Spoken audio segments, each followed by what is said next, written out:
नमस्कार। राम राम। अ, आज हम रामचरितमानस के माध्यम से जीवन को मैनेज करना सीखेंगे। रामचरितमानस बहुत कुछ है, बहुत बहुत कुछ है और बहुत सहज भाषा में, हमारी अवधी भाषा में है।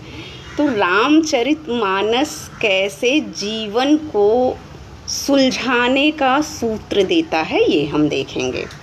रामचरितमानस के कुछ अवान्तर प्रसंग कैसे जीवन की गुत्थियों को सुलझा देते हैं, ठीक है। और जीवन या आत्म प्रबंधन, स्वयं को हम कैसे मैनेज करें, सोसाइटी में स्वयं को कैसे मैनेज करें, परिवार में स्वयं को कैसे मैनेज करें, और समाज में, कार्यस्थल पर जहाँ आपकी जॉब है वहाँ भी सभी एक जैसे होते नहीं हैं।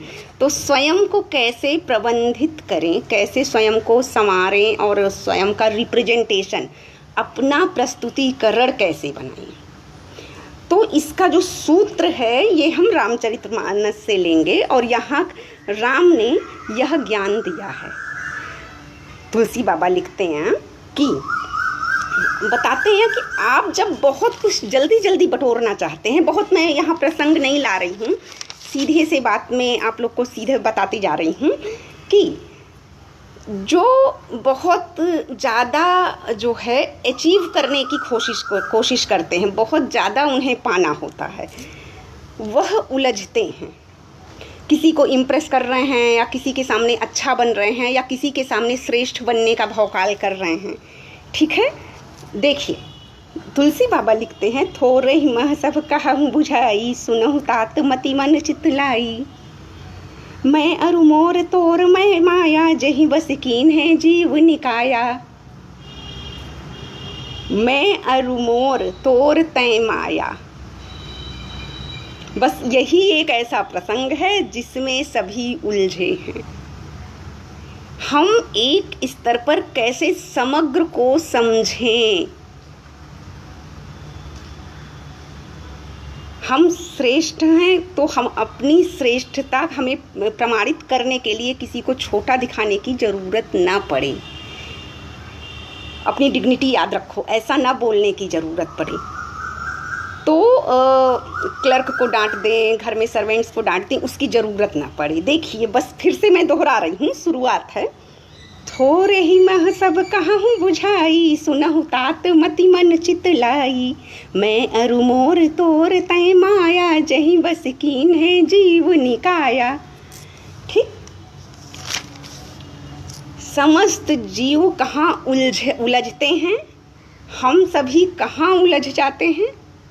मैं अरु मोर तोर तय माया, अगर मुझे बुखार है तो मुझे बहुत तकलीफ़ है, लेकिन अगर मेरी आया को बुखार है तो हमें नहीं समझ में आ रहा है, उसको हम डांटेंगे। सारी समस्या सिर्फ यहाँ है कि हम सेल्फ सेंटर्ड, सेल्फ को लेकर ज़्यादा अवेयर हैं, सामने वाले को लेकर नहीं। ठीक, तो अब ये देखिए कि ये तो मतलब बहुत छोटी सी बात है, इसको और अच्छे से कैसे समझा जाए, थोड़ा सा और एक्सप्लेन करेंगे हम। नेक्स्ट स्टेप में आता है, जहाँ तक हम देख सकते हैं और जहाँ तक हम सोच सकते हैं, हमें उससे परे जाना होगा। गो गोचर जहाँ लगी मन जाई, सो सब माया जाने हूँ भाई।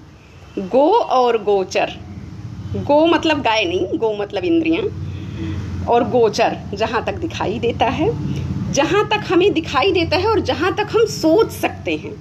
जब हम उससे परे देखने और सोचने लगेंगे, दर्शन का विषय है ये, तो तब हम सच में वास्तविक देखेंगे और वास्तविकता को सोचेंगे, सत्य को देखेंगे और सत्य को सोचेंगे।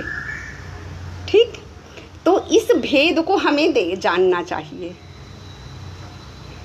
जो हमें जितना दिखाई देता है उससे परे, जैसे हम लोग प्लास्टिक कचरा ज़्यादा यूज़ करके फेंकते हैं, अपनी सुविधाओं की वजह से सब चीज़ पॉलीथीन में ही रखते हैं, बारिश में ना भीगे ये, लेकिन इसी सुविधाओं के अतिरेक ने इतना कचरा मचा दिया कि प्रदूषण इस स्तर पर आ गया।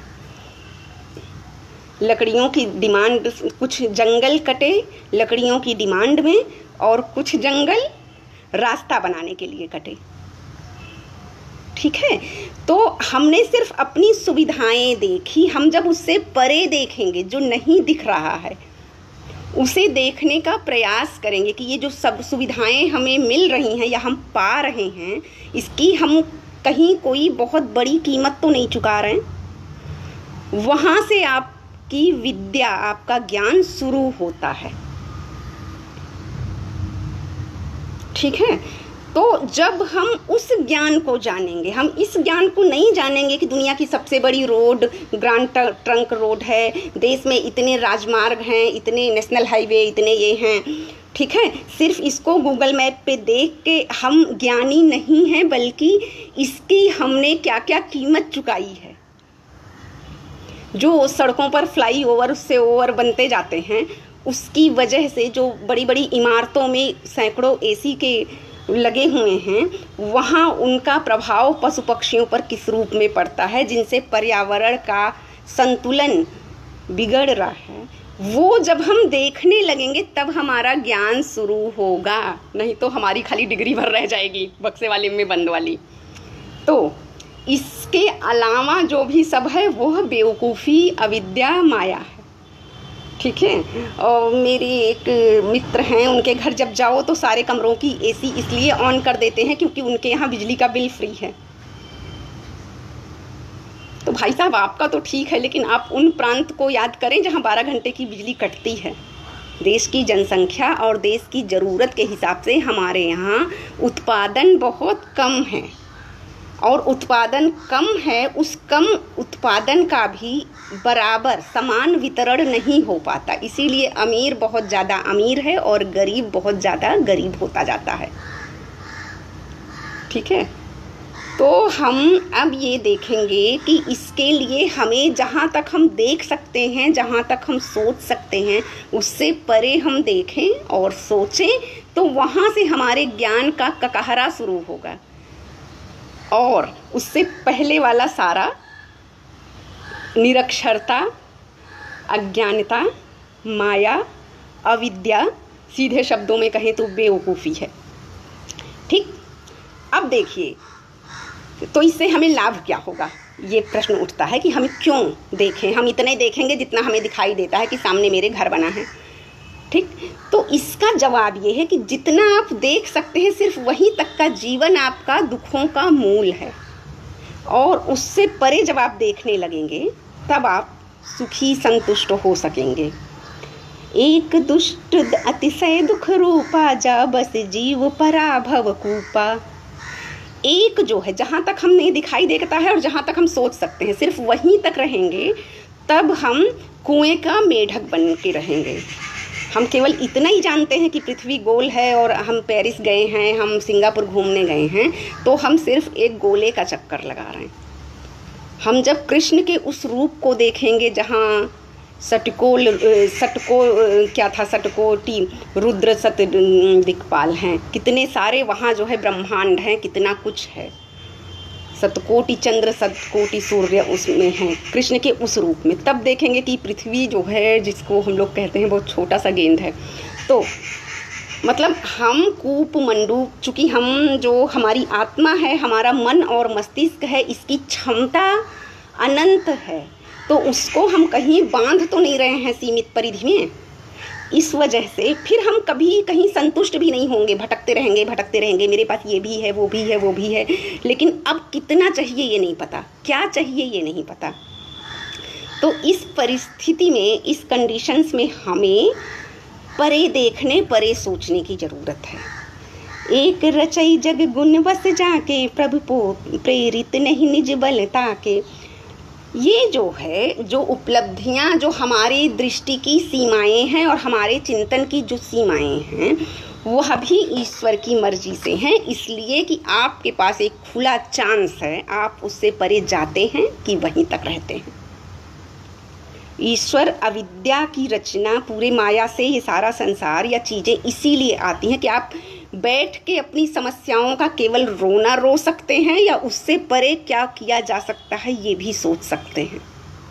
ठीक, तो अब हम देखेंगे कि फिर जो है हमें मतलब केवल ऐसी परिस्थिति में केवल विदेह बनने की ज़रूरत नहीं होती है कि हम देह के रहस्य को जान गए कि पंचरचित यह अधम शरीरा और विदेह बन जाएं, निर्लिप्त भाव से कर्म करें।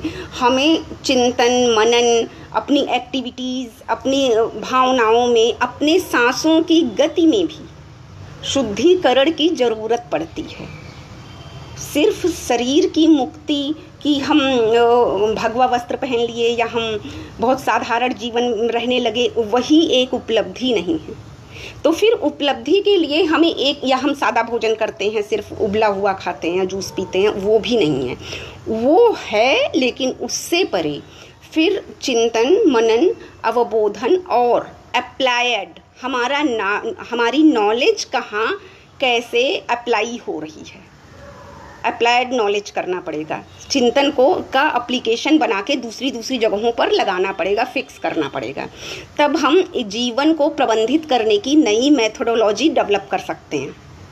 ठीक, तो यहाँ बाबा लिखते हैं, ज्ञान मान जहाँ एक नाई, देख ब्रह्म समान सब माही। सिर्फ इस पंक्ति में बाबा ने सर्वम खल्व इदं ब्रह्म लिख दिया है।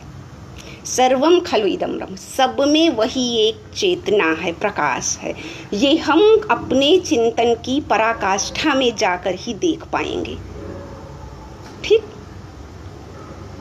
जैसे एक कल परसों एक बहुत सारी एक फ़ोटो है जो 2-4 साल से वायरल होती है। एक पुराने जंग लगे ताले में एक छोटा सा पौधा उगा हुआ है, सर्वम खलु इदं ब्रह्म। तो उसको जो है ज्ञान मान जहाँ एकौ नाही, ज्ञान और मान दोनों से परे एक स्तर पर ज्ञान भी दोष है। बाबा तुलसी कह रहे हैं, ज्ञान मान जहाँ एकौ नाही, ज्ञान भी बोझिल हो जाता है, बहुत बड़ा बोझ हो जाता है, और एक स्तर पर यह दोष है।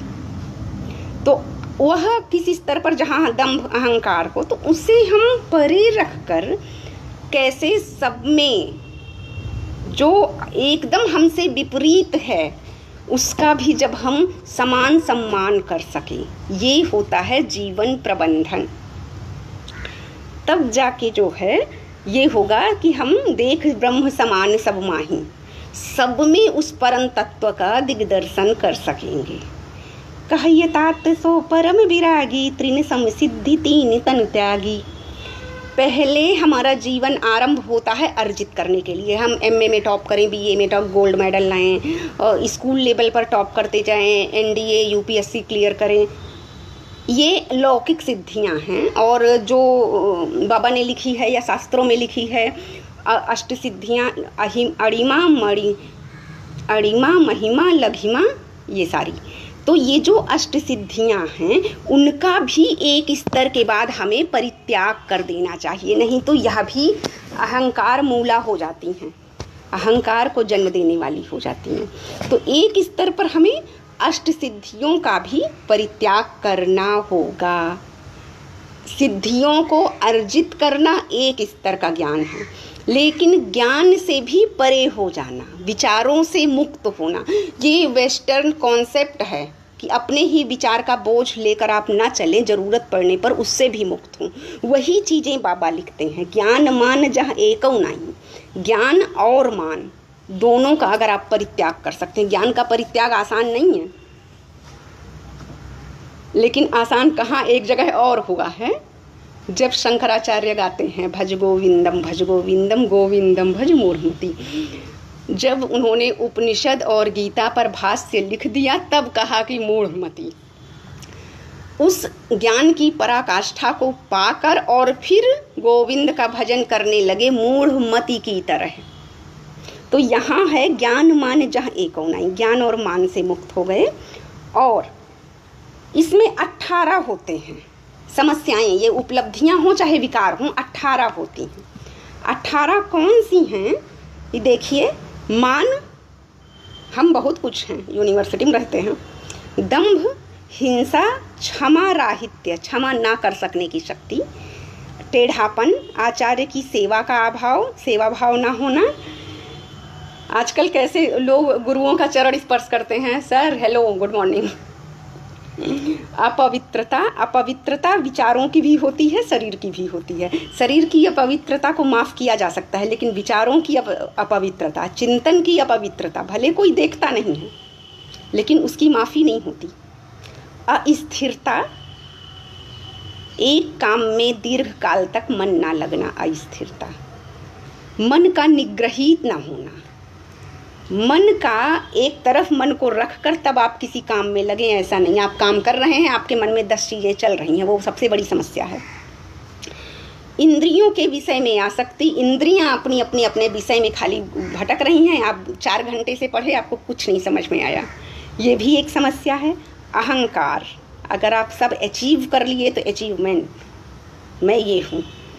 जन्म मृत्यु जरा व्याधिमय जगत में सुख की बुद्धि, हम कई भाई साहब लोगों को देखते हैं, लिखते हैं मेरे जितना सुखी कोई नहीं है, मुझे भगवान ने सब कुछ दिया है। अब मुझे लगता है उनके जितना बेवकूफ़ कोई नहीं है। तो ऐसे लोग भी हैं। दूसरा, जिनके पास मतलब ऐसे मिलते हैं, मेरे हस्बैंड मुझे कभी नहीं डांटते, चाहे मैं जीन्स पहनूं चाहे मैं टॉप पहनूं, और हस्बैंड भी बोलेंगे मेरी वाइफ परफेक्ट है। ये सब भी बड़ी बड़ी बेवकूफ़ी है। आपको अपने आप से परे नहीं सोचने देती ये चीज़ें। तो जो आपके पास है, माता पिता, स्पाउस, जीवन साथी और बच्चे, केवल वही सुख का हेतु हैं। यह आपको अत्यधिक संकुचित करता है। ये सुख के हेतु हैं, लेकिन इनसे परे परम सुख है, चरम सुख है। ठीक है? तो आप अपने एक अच्छे आइडियल जीवन साथी को, माता पिता और बच्चे को, सिर्फ उसी को सब कुछ ना माने, उसे बहुत कुछ मानते हुए सब कुछ की ओर आगे बढ़ें। ठीक है? उसके बाद क्या होता है, इसको अगर हम और अच्छा पढ़ा सकते थे, उल्टा पढ़ाते अगर,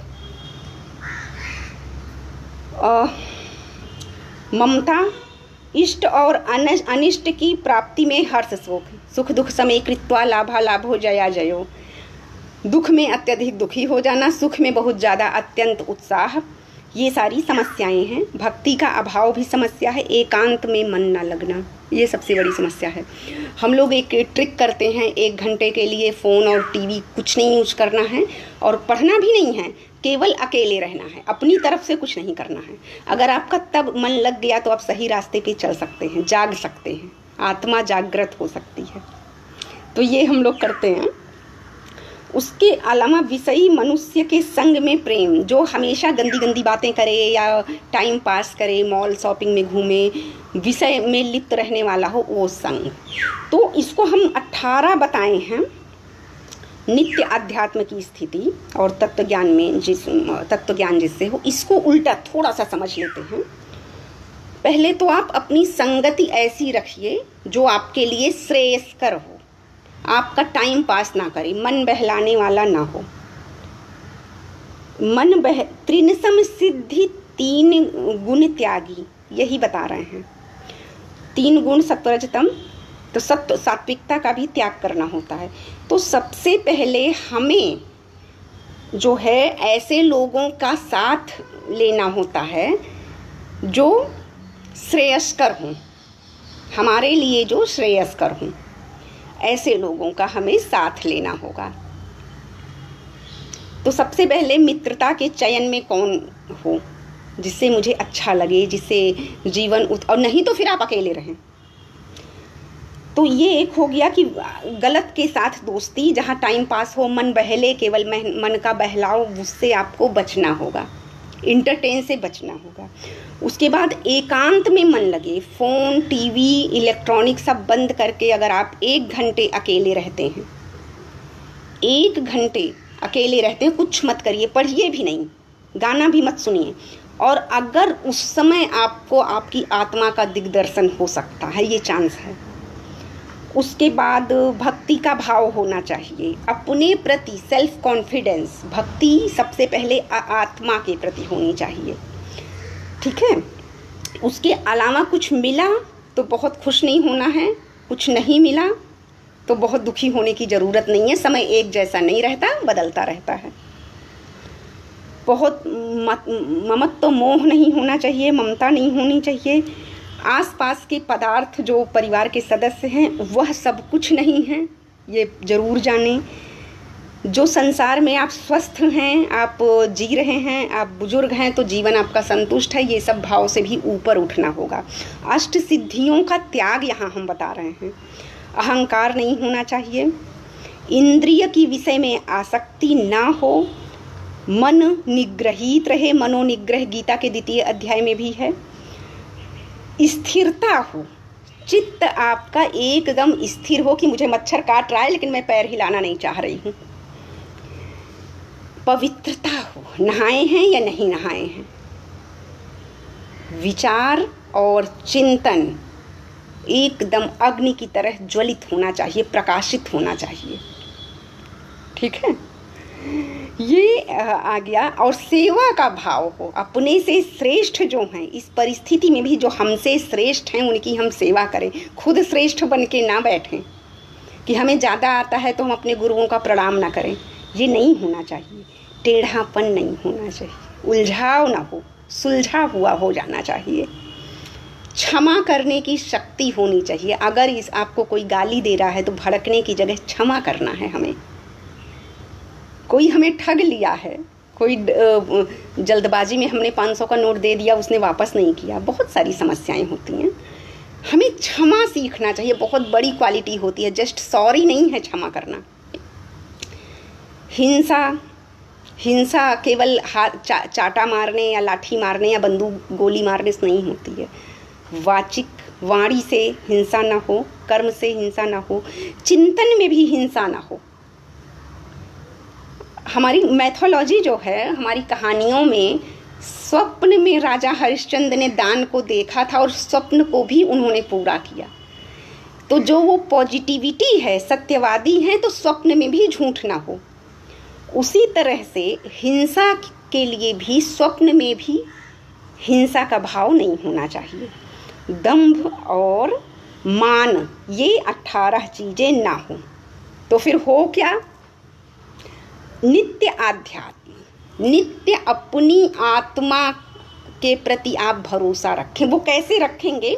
आपने वेदांत सार का मेरा लेक्चर सुना होगा और उसमें मैंने पंचवायु बताया था, प्राण, अपान, व्यान, उदान, समान। आप सबसे पहली प्राणवायु लीजिए जिसका निवास स्थान नासिका का अग्रभाग है और उस पर आप फोकस्ड हो जाइए। नासिका के अग्रभाग की आती जाती वायु को आप कितना देख सकते हैं? अकेले बैठ के तेज तेज सांस लेके या हर काम करते हुए भी आप अपनी, क्योंकि ये पूरा शरीर जिस सांस से बंधा है वह चेतना से प्रेरित है और वही पूरे संसार को संचालित कर रही है। तो ये जो हमारी प्राणवायु है नासिका के अग्रभाग में, जिसका आवागमन हमें बोध हो रहा है, वह जिससे प्रेरित है उसी से पूरा संसार प्रेरित है। ये आध्यात्मिकता है, धर्म नहीं, आध्यात्मिकता। हमारी धड़कन, हमारे नर्वस सिस्टम, न्यूरोलॉजिकल सिस्टम और क्या बोलेंगे उसको, पूरे शरीर का फंक्शन काम करता है जो हम सांस लेते हैं। इससे सबसे पहली सीढ़ी हमारा सांस लेना, और ये प्राणवायु जो नासिका के अग्रभाग में पहली है। तो इसको जब हम महसूस करेंगे और देखते रहेंगे और ये समझेंगे कि कौन है जो इसे संचालित कर रहा है, वही जो पूरी दुनिया संचालित कर रहा है। और यही प्राणवायु से मेरे एक एक कोशिकाएं, पूरा शरीर, अंग उपांग सब कुछ संचालित है और उसी में हमारा चिंतन, हमारी बौद्धिकता, हमारी धड़कनें निहित हैं।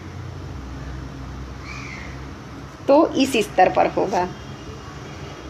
ठीक है, ये अध्यात्म हो गया। और फिर तत्व ज्ञान। आध्यात्मिकता को अगर आपने पा लिया, एक बार अगर आपने अपनी प्राणवायु के रहस्य को देख लिया, समझ लिया, फिर यह प्राणवायु जिससे संचालित है उस चेतना, परम चेतना से कैसे समग्र संचालित हो रहा है, ये देखने के लिए आप जीवन की यात्रा में आगे बढ़ते जाएंगे, समझते जाएंगे। ठीक, अब जब आप देखेंगे तो आपको उस परम चेतना, परम ब्रह्म का नित्य दर्शन होगा। अभ्यास करना पड़ेगा, लेकिन असंभव नहीं है, मुझे होता है तब बता रही हूँ। हवा में नहीं बोल रहे हैं, दक्षिणा नहीं मिलता है इस प्रवचन का। और शशि रंजन भैया प्रणाम, आप हमको तो देख रहे हैं लेकिन बहुत खराब हैं, चवन्नी नहीं आज तक दिए हैं। तो ये ज्ञान की बातें हैं, लेकिन इससे आपका जीवन बहुत संतुलित हो सकता है।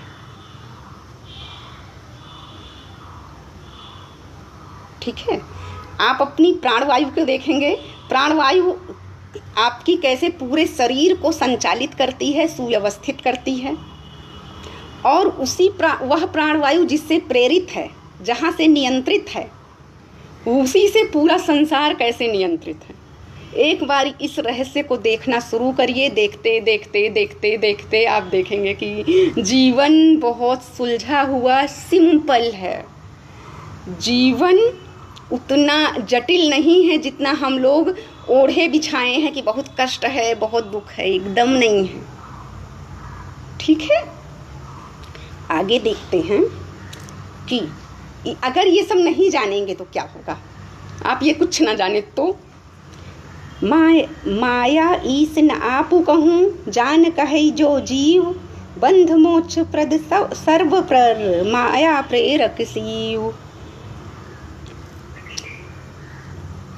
जो ये सब नहीं जानता, माया, ईश्वर और अपना स्वरूप, एक जो परम तत्व है जिसने माया का सृजन किया समग्र का, और जो हम हैं, एक स्तर पर हम उसकी माया का सृजन है, लेकिन एक स्तर पर हम वही चेतना है। यह जो नहीं जानता वही फिर भोग करता है, उलझा हुआ जीव बंधन में बंधा हुआ भटकता रहता है। उसको चाहे जो कर ले, अमेरिका का राष्ट्रपति बन जाए, उसको सुकून नहीं रहेगा, आत्मिक तुष्टि नहीं रहेगी। मेरे एक मित्र ने मिलते ही बताया, इस समय मेरा पैकेज 60 लाख का है बेंगलोर में, पर एनम 60 लाख। मैंने कहा बस वो बेचारे घबरा गए। मैंने कहा बताने की क्या ज़रूरत है भाई, आप अच्छा कमाते हो, अपने लिए कमाते हो, बताने की क्या ज़रूरत है। तो उन्हें कितना चाहिए ये उन्हें नहीं पता। तो कुल मिला के कर्म के अनुसार जो बंधन और मोक्ष देता है। अब हम अगर कर्म मतलब प्राणवायु को देखना, ये भी कर्म है। उसके रहस्य को जानना, जितना दिख रहा है उससे परे देखना, तत्व ज्ञान करना, समग्र के संचालन की अवस्थिति को समझना। अगर एक चिड़िया भी एक कीड़े को मुंह में दबा के चल रही है तो कैसे पर्यावरण चक्र संचालित है, ये देखना। ये सारी चीज़ें हमें मनुष्य बनाती हैं। मनुष्य क्यों? क्योंकि हम मनन कर सकते हैं, हम में मनन की क्षमता है। ठीक है, तो इस आधार पर ये जो है हमें रहस्य को जानना होगा। जो दिख रहा है उससे परे ये जो दिख रहा है ये किससे नियंत्रित और संचालित है वो हम देख सकें। ओके, तो आगे देखते हैं कि धर्म मतलब हिंदू मुस्लिम वाला धर्म नहीं, जो हम धारण करते हैं। अग्नि का धर्म है उष्णता, जल का धर्म है शीतलता, क्वालिटी। और भाई का धर्म है, माता का धर्म, पिता का धर्म, दायित्व। समाज में रहने का भी तो धर्म है, प्रकृति के प्रति भी तो हमारा धर्म है। तो धर्म को पहले हम सही अर्थों में समझें। बाबा क्या लिखते हैं? धर्म ते बिरति जोगते ज्ञाना, ज्ञान मोक्ष प्रद वेद बखाना। ज्ञान की महिमा है। हिंदू धर्म पंडिताई करने को नहीं कहता है, ज्ञान का पोषण करता है। हमारा सनातन धर्म ज्ञान का पोषण करता है, ज्ञान से समृद्ध बनाता है, ज्ञान का पोषक है। आप उसको किसी पाठ्यक्रम में मत बांधिए, बाजारवाद की वस्तु बनाकर मत रखिए, आस्था का बाजार मत देखिए, उससे मुक्त होकर सब में ज्ञान देखिए। जब बृहस्पतिवार को केले के पेड़ में जल चढ़ाया जा रहा हो तो वहाँ थोड़ा सा आस्था के बहाने प्रकृति के प्रति जो रिश्ता है उसको देखिए। ठीक है, तो धर्म ते बिरति जोगते ज्ञाना, ज्ञान मोक्ष प्रद वेद बखाना। धर्म के आचरण से अपना दायित्व, हमारा दायित्व क्या है? हमारा धर्म क्या है? हम अपनी सांसों को देखें, सांसों के दृष्टा बने। जब हम अपनी सांसों को देखने लायक हो जाते हैं तब हम आगे के रास्ते खुद ही सुलझा लेते हैं। और उससे क्या होगा? वैराग्य होगा और योग से ज्ञान होगा। यहाँ योग जो शब्द का प्रयोग किया है, जोगते ज्ञाना, उसका मतलब किससे किसका जोग करना है? यहाँ आत्मा का परमात्मा से जोग करना है। ठीक है? इंडिविजुअल का उस समष्टि से, व्यष्टि का समष्टि से उस रिलेशन को देखना है। एक बूंद पानी में जैसे हम कितना क्या क्या तत्व है विश्लेषण करते हैं, मिनरल है, विटामिन है, प्रोटीन है, जो भी होता हो पानी का गुण, उससे हम सागर का अनुमान लगाते हैं। उसी तरह से आत्मज्ञान से, अपनी आध्यात्मिक चेतना से हम अनुमान के माध्यम से उस परम तत्व का साक्षात्कार कर सकें। ठीक है? वो योग है,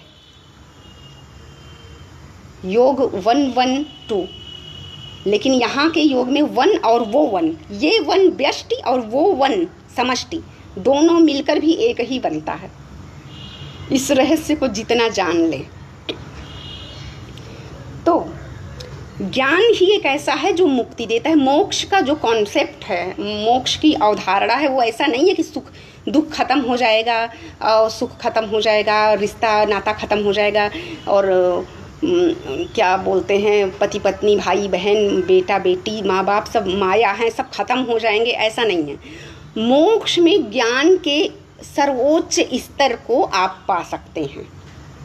मोक्ष वह माध्यम है जिससे ज्ञान के सर्वोच्च स्तर को पाया जा सकता है। ठीक है? तो वेद जो कि ज्ञान राशि हैं वो भी वही कह रहे हैं, और जो कभी कभी होता है ना, कुछ हम पढ़ रहे हैं बहुत जल्दी समझ में आ गया, तो कभी कभी ज्ञान हमें बहुत जल्दी समझ में आ जाता है। उसका मतलब ये होता है कि उस विषय के प्रति हमारी निष्ठा दृढ़ है, जिसको भक्ति कहते हैं। भक्ति मतलब पूजा पाठ करना नहीं है, भक्ति मतलब निष्ठा है। वो निष्ठा जो मतलब संकल्प स्वरूप होती है, डगमगाती नहीं है। ठीक है? तो वो निष्ठा आपकी दृढ़ है अगर, तो आपको ज्ञान का लाभ त्वरित होता है, जल्दी से होता है। ठीक? अब देखते हैं कि जो भक्ति हमने कहा, भक्ति और प्रेम दो में ज्ञान ज़्यादा और शीघ्रता से होता है। और ये दोनों ऐसे हैं, चूँकि प्रेम पर मैं ज़्यादा बोलती लिखती हूँ, आप लोग एक चीज़ बहुत अच्छे से समझेंगे कि प्रेम को जितना आप समझते हैं उससे अच्छा, उससे ज़्यादा, या क्या आप जो समझ रहे हैं वो सही है कि नहीं, ये दोनों बातें हैं। प्रेम जो दिखता है, मतलब कोई फूल भेज दिया, कोई कुछ कर दिया, सिर्फ वही है या कुछ और है? किसी के लिए हम रोए जा रहे हैं, वो प्रेम है या कुछ और है? प्रेम वो है, बहुत सीधी सी बात है, प्रेम आपको मुक्त करता है। प्रेम और भक्ति जो बांधते नहीं है कभी, हमेशा मुक्त रखते हैं। कैसे? सो स्वतंत्र अवलंबन आना ते ही अधीन ज्ञान विज्ञाना। भक्ति और प्रेम स्वतंत्र हैं, वह स्वतः ज्ञेय हैं, ज्ञान स्वरूप हैं। उसे जानने के लिए किसी किताब, कॉपी, ज्ञान विज्ञान की ज़रूरत नहीं पड़ती। अगर आपको किसी की गिफ्ट देने की ज़रूरत और गुड मॉर्निंग कहने की ज़रूरत है तो समझ लीजिए कि आपका प्यार किस स्तर का है। और भक्ति भी आपको प्रूफ करने की ज़रूरत नहीं पड़ती है। ओके, देन भगति तात अनुपम सुख मूला, मिले जो संत होई अनुकूला। यह दोनों अवस्थाएं जो मैं प्रेम और भक्ति दोनों बता रही हूँ, सुख स्वरूप, हमेशा ही सुख स्वरूप होते हैं। ज़रूरत सिर्फ इसकी है कि जो आपको मिला है वो अनुकूल हो। अब जो अनुकूल नहीं है उसको आप इम्प्रेस करने के लिए कुछ भी कर डालें तो होगा नहीं, है ना? तो अब हमेशा प्रेम और भक्ति में ये देखना चाहिए कि अगर अनुकूल हैं तो ये सुख स्वरूप होगी, अनुकूल नहीं है तो वह पात्र ही अयोग्य है। जबरदस्ती इम्प्रेस करने की ज़रूरत आपको नहीं है। ठीक, अब हम देखते हैं यहाँ अगली लाइन है कि भक्ति कैसे हो, प्रेम कैसे हो। ये भक्ति लिखा है बाबा ने, मैं इसी के समानांतर प्रेम को भी समझा रही हूँ। भक्ति कैसे हो, भक्ति में आप क्या करेंगे, प्रेम में आप क्या कर सकते हैं, ये बताइए। पहले अभी हमने जो समझाया ये ना हो ज्ञान हो, ज्ञान कैसे हो, प्रेम या भक्ति से ही सारा ज्ञान होता है, चाहे वो फिजिक्स केमिस्ट्री मैथमेटिक्स का ही क्यों ना हो। भक्ति कैसे हो, भक्ति में लोग क्या करते हैं, प्यार में लोग क्या करते हैं। भगति की साधन कहाँ बखानी, सुगम पंथ मोहि पावहि प्राणी। प्रथम ही विप्र चरण अति प्रीति, निज निज धर्म निरत श्रुति रीति।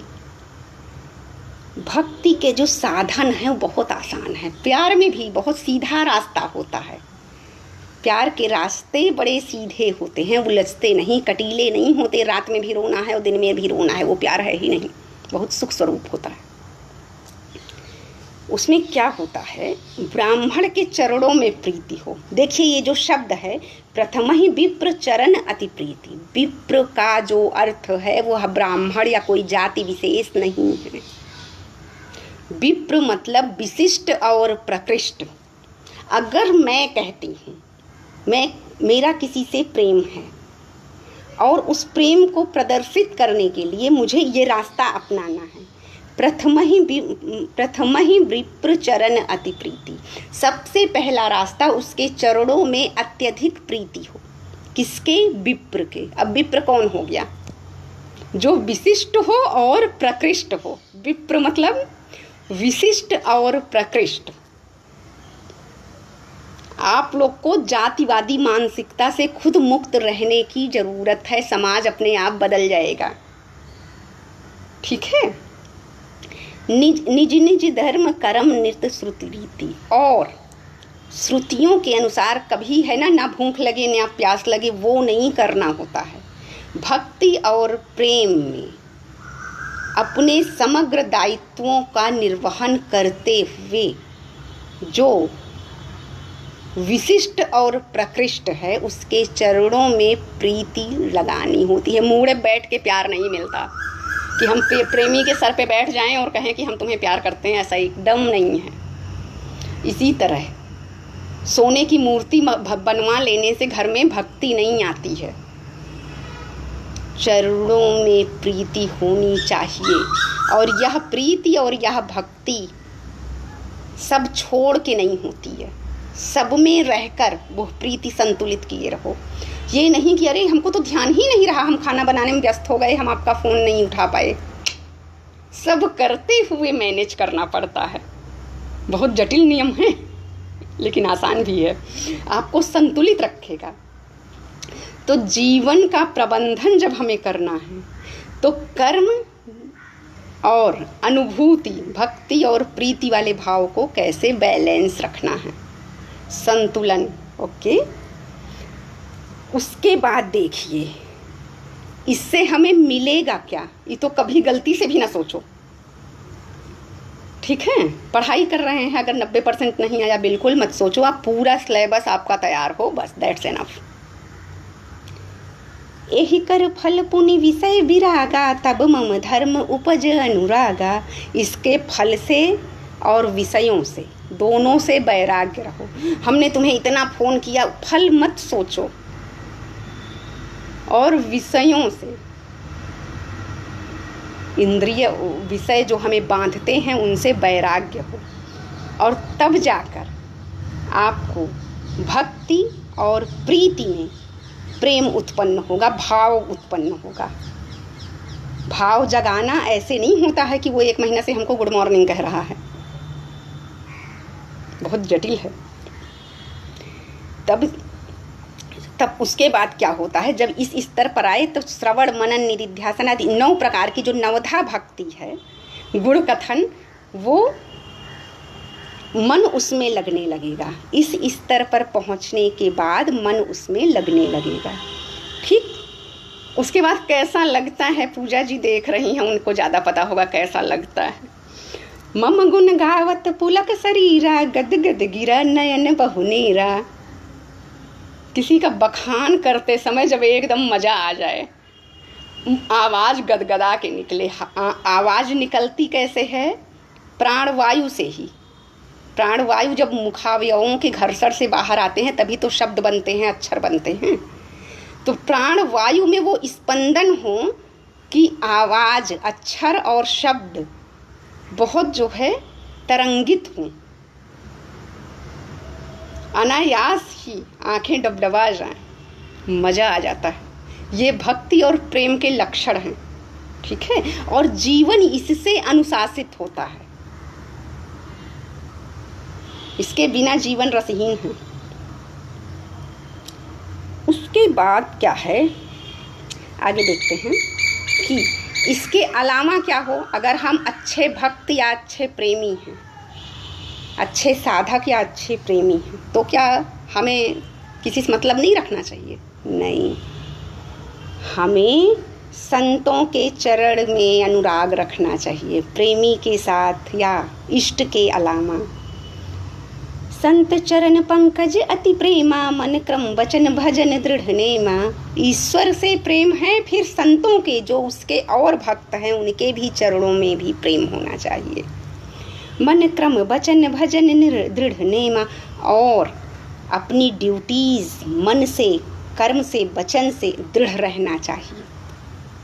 डगमगाना नहीं चाहिए कि प्रेमी और ईश्वर हमारा बंधुआ है, जब मन करेगा तब पूजा कर लेंगे, जब मन करेगा तो हनुमान चालीसा पढ़ लेंगे। ऐसे नहीं होता है। आप जब उसको पा लें तब भी जब लघु रहें। ईश्वर को पा लेने के बाद भी अपनी लघुता को नहीं भूलना चाहिए, ठीक। गुरु पितु मातु बंधु पति देवा, सब मोहि कह जाने दृढ़ सेवा। और उस ईश्वर और इष्ट में हम जब समग्रता को देख लें, हर रिश्ता नाता उसी में दिखाई दे, ठीक है, तब जाके जो हमारे ब्लड रिलेशन और क्लोज रिलेशन हैं,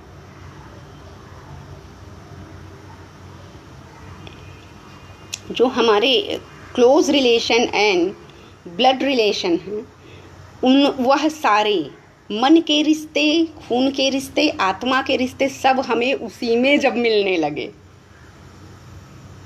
तब जाके जो है हमारा भक्ति साधना का एक स्तर बनता है, ठीक।